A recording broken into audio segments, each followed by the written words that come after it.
What's up? It's your boy Rico Cypher the Barber. I'm just showing you a quick technique right here.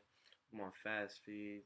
I always lay down the hair before I cut it. You know what I'm saying? I always at least put it to a half or no guard open just to get that line easy for me.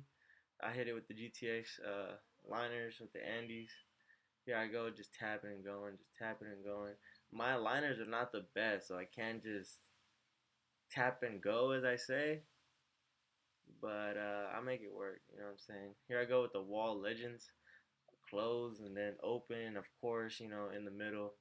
I didn't want to make the video too long, so here I go with the 1.5 against the grain. Now I'm going with the grain. My boy has a 1.5 all the way around. We're doing skin tapers all the way through, and I always like my edges, everything to be laid down crispy. You know what I mean? Usually with a half guard. My in preference for me, you know what I'm saying, is the best way for me, half guard. I go with the shaver with TI line, make sure everything's real crispy.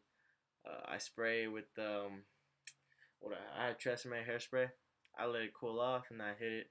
It gives it that nice crunch and it makes it easier for you to make it sharp.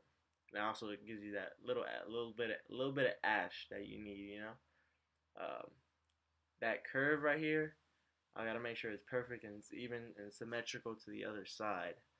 I go with my Slimline Pros. These bad boys have been with me for almost a year now, and they hit all the time. I just take out the blade, clean it off, maintain it. Everything's cool. The lineup, I love this dude's lineup. It's crispy, it's easy.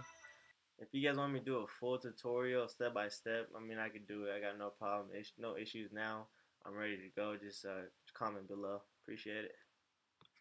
Check, you know what I'm saying? Shout out to my boy Rico Suave the Barber. You see it. Hey, you gotta let the product sell itself, man. Go get your cut.